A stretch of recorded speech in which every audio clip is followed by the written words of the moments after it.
बिस्मिल्लाहिर्रहमानिर्रहीम। अस्सलाम वालेकुम। आप देख रहे हैं बी वॉच न्यूज़ और मैं हूं ताज मोहम्मद जान। आज की अहम ख़बरें और उन पर मेरा तबसरा। सबसे पहले ख़बरों को रन डाउन।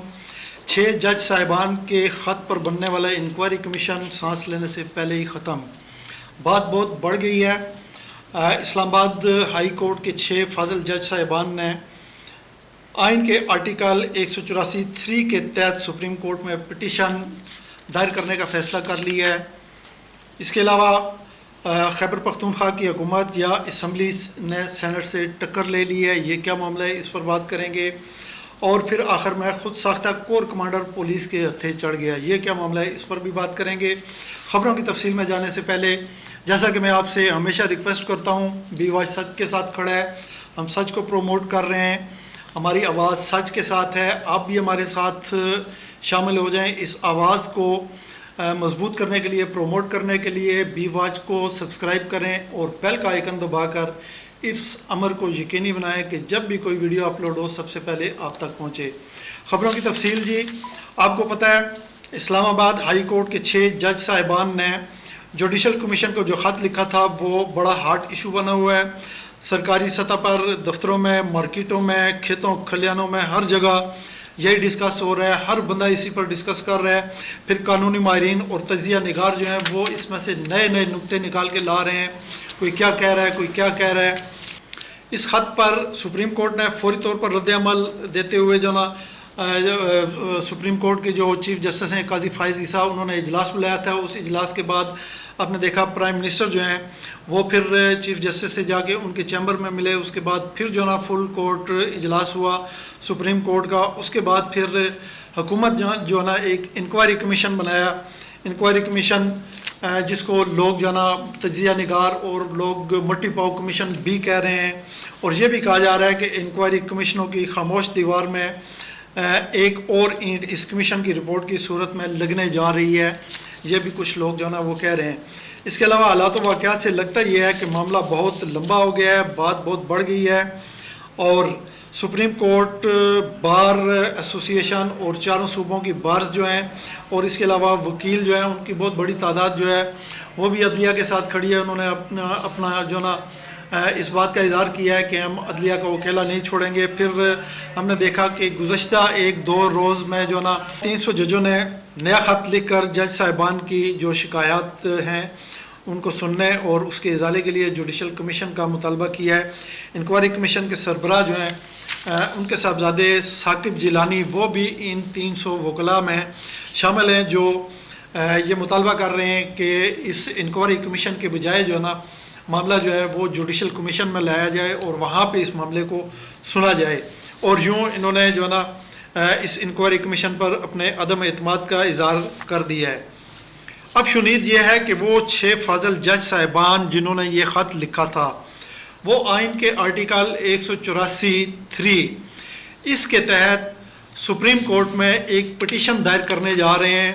और ये वसीतर अवामी मुफाद का मामला है। उनके मुताबिक वो इसमें ये लिखेंगे कि ये अवाम का मामला है, अवाम इंसानी हकूक़ का मामला है। इसलिए जो ना इसको सुप्रीम कोर्ट में सुना जाए, सुप्रीम जुडिशल कौंसिल में इसको जो ना सुना जाए और बड़ी फाजिल अदालत को ख़ुद ये मामला देखना चाहिए, ना कि इसको इंक्वायरी कमीशंस जो हैं उनके सुपुर्द किया जाना चाहिए।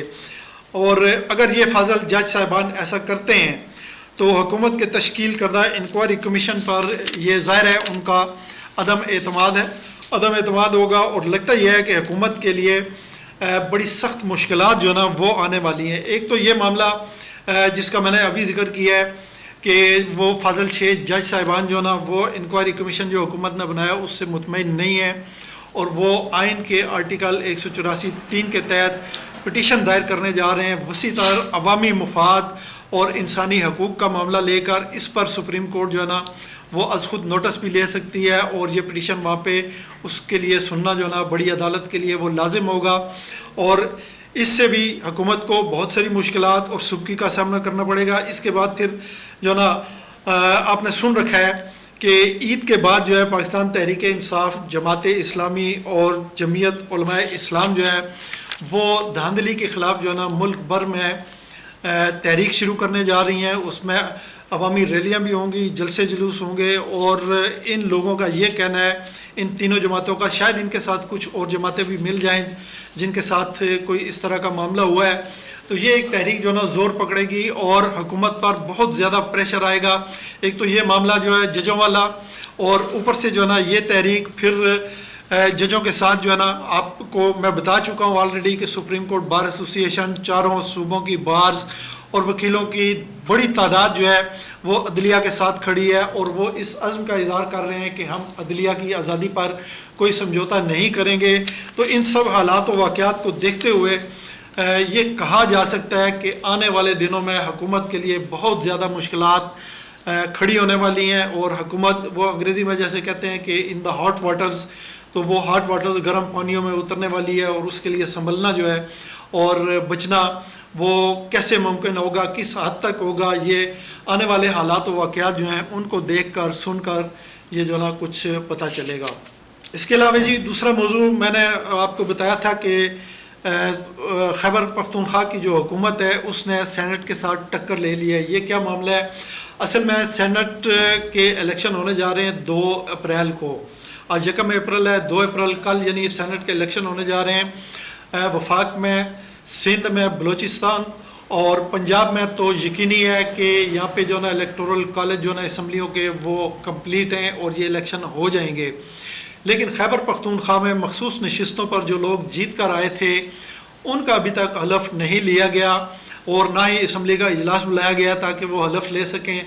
और इस तरह जो ना खैबर पख्तूनख्वा में इलेक्टोरल कॉलेज जो है वो अभी तक मुकम्मल नहीं है और इस तरह जो ना खदशा ये है, इलेक्शन कमीशन इससे पहले कह चुका है, हम आपको बता चुके हैं अपने एक व्लॉग में, 1-2 प्रोग्राम्स में, कि अगर ये इलेक्टोरल कॉलेज KPK का मुकम्मल ना हुआ, असम्बली जो ना मुकम्मल ना हुई, तो फिर ये सेनेट के इलेक्शन जो है खैबर पख्तूनख्वा में वो इल्तवा का शिकार हो सकते हैं। और अब तो बिल्कुल वाज़े हो चुका है क्योंकि एक दिन का टाइम रह गया है और आज तक जो है ना, आज 4 बजे का टाइम होने वाला है, 3:30-4 होने वाले हैं, अभी तक खैबर पख्तूनख्वा असम्बली का इजलास नहीं बुलाया गया और ना ही जो मखसूस नशिस्तों पर जीत कर आए हैं लोग उनसे हलफ लिया गया है। और इस तरह खैबर पख्तूनख्वा में इलेक्टोरल कॉलेज जो ना नामुकम्मल है और वहाँ पे इलेक्शन मुमकिन नहीं है। अब देखते हैं कि ये जो मखसूस नशिस्तों वाले जो जीते हुए लोग हैं ये कब हलफ उठाएंगे, कब इलेक्टोरल कॉलेज मुकम्मल होगा और फिर उसके बाद इलेक्शन कमीशन जो ना अगली डेट क्या देता है सेनेट के इलेक्शन के लिए खैबर पख्तूनख्वा में। अच्छा जी, एक बड़ी दिलचस्प और तशवीशनाक खबर है। मैंने शुरू में जैसा कि आपको बताया था कि पुलिस ने जो ना कोर कमांडर को गिरफ़्तार कर लिया या कोर कमांडर को धर लिया। तो ये मामला भूरे वाला का, वहाँ पे पुलिस गश्त कर रही थी, उन्होंने एक गाड़ी को रोका और रोक के देखा उसके अंदर एक कोर कमांडर साहब बैठे हुए थे। कोर कमांडर की वर्दी में एक शख्स बैठा हुआ था, उन्हें शक गुजरा तो वो उसको पकड़कर थाने ले आए। ये पुलिस, भूरे वाला पुलिस जो है उसकी जुर्रत को जो है ना सलाम पेश करना चाहिए कि पुलिस जो है ना आर्मी की वर्दी में किसी शख्स को देखती है तो वो दूर से ही उसको सलूट मार के किनारे हो जाती है। लेकिन भूरे वाला पुलिस ने नताइज की परवाह किए बगैर उस शख्स को जो अपने आप को अकोड़ा खटक का कोर कमांडर जाहिर कर रहा था, बता रहा था, उसको पकड़ने में और उसको पकड़कर थाने में ले गए। जब वहाँ पे उससे पूछगछ हुई तो साबित ये हुआ कि वो असल नहीं है बल्कि जाली, उसने जाली तौर पर वर्दी पहनी हुई है और वो असल में उसका फ़ौज से दूर दूर का भी ताल्लुक़ नहीं है। तक की खबरें और उन पर मेरा तबसरा देखते रहिए बी वॉच न्यूज़। आपका बहुत बहुत शुक्रिया। अल्लाह हाफिज़।